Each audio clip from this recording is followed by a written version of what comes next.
La vérité, c'est que je dirige aujourd'hui une entreprise dont beaucoup d'entre vous n'ont jamais entendu parler, Eutelsat. Eutelsat, nous sommes l'unique opérateur de satellites basse orbite européen avec notre constellation OneWeb. Eutelsat, nous diffusons aussi des centaines de chaînes de télévision dans des centaines de millions de foyers partout sur la planète avec nos satellites géostationnaires. Et nous apportons l'Internet partout, partout où personne ne va. Les mers, l'air et bien sûr les régions les plus isolées de la planète. Alors en arrivant chez Eutelsat en juin dernier, j'ai accepté un challenge fou. Concurrencer Starlink. Alors pourquoi j'ai accepté ce pari?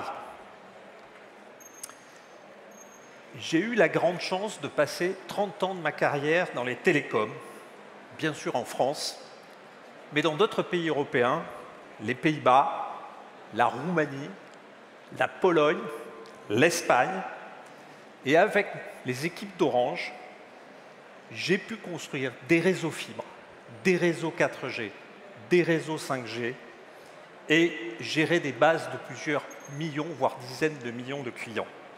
Alors c'est vrai que j'aurais pu continuer cette carrière lorsque ce magnifique challenge d'Eutelsat m'a été proposé. Alors Eutelsat, c'est l'espace, c'est des nouvelles frontières, c'est le défi de la maîtrise du ciel et des étoiles, et c'est le défi que nous ont lancé SpaceX et Starlink. Et ce défi, c'est est-ce que l'Europe veut continuer à peser dans la connectivité mondiale? Ou est-ce que l'Europe se résigne à finalement dépendre d'infrastructures américaines et chinoises? Alors comme vous tous dans la salle ici, je suis patron d'entreprise, j'aime les challenges et j'ai rejoint Eutelsat parce que je crois que nous n'avons pas le droit de nous résigner. Alors la vérité, puisque c'est le thème de la journée aujourd'hui, c'est que nous ne jouons pas avec les mêmes armes que Starlink.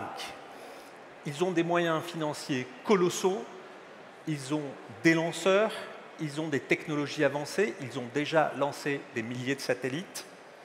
Mais nous, Eutelsat, nous avons une singularité unique au monde.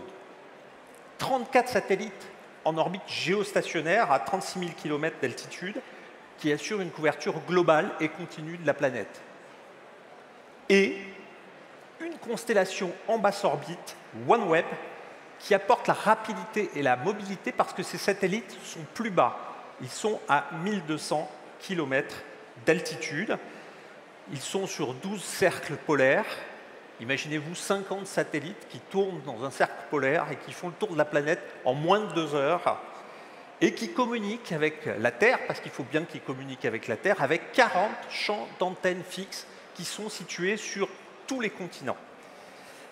Et cela est bien sûr interconnecté par un réseau fibre, un backbone mondial qui permet à cet objet incroyable, cet objet technologique incroyable, de fonctionner et de délivrer des services de connectivité partout sur la planète. Alors ensemble, avec cet objet OneWeb et nos satellites géostationnaires, nous avons un objet unique, hybride, inédit et qui peut vraiment réaliser autrement. C'est notre différence et c'est souvent, vous le savez tous, dans la différence qu'on gagne. Alors je voudrais aussi profiter de ce que vous êtes tous là aujourd'hui pour vous parler de souveraineté. La vérité aussi, c'est que nous, chez Eutelsat, jamais nous ne déciderons un matin, en nous levant, de couper un pays de ses communications critiques. Notre différence est aussi que nous sommes européens. Quand je déployais la 5G ou la fibre derrière chaque sentier industriel dans les pays où j'ai eu la chance de travailler, il y avait bien sûr plus qu'une question de projet technologique. Il y avait la souveraineté d'un pays, la capacité à maîtriser ses propres réseaux, Et aujourd'hui, avec Eutelsat, l'enjeu est le même, mais simplement, l'échelle, pour l'Europe, c'est le monde. Parce que la vérité, c'est que si demain, toutes les infrastructures de communication et de connectivité par satellite appartiennent aux Américains ou aux Chinois, nous serons dépendants. Alors la souveraineté, ce n'est pas de rester entre soi, ce n'est pas de rester enfermé, non. La souveraineté, c'est de pouvoir communiquer partout dans le monde, et ceci sans dépendre des autres.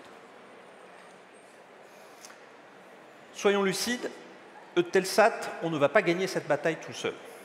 Ce que nous entreprenons, c'est plus qu'un projet industriel, c'est un projet collectif, c'est une mission pour les Européens. Alors bien sûr, on va le faire avec nos collaborateurs, on va le faire avec nos partenaires, avec nos investisseurs, Bharti, CMA-CGM, FSP, et les gouvernements d'Europe qui choisissent d'investir dans une connectivité mondiale et souveraine.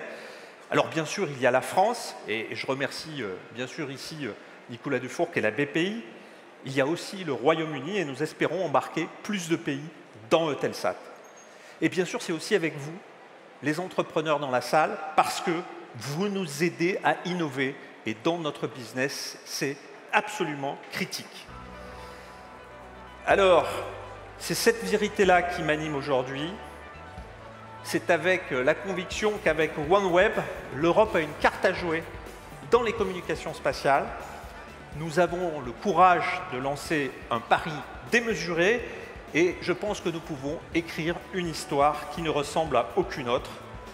La vérité, c'est que nous avons moins de moyens que les Américains, moins de moyens que les Chinois, mais nous avons la volonté et si nous la partageons, alors tout devient possible. Merci de votre attention.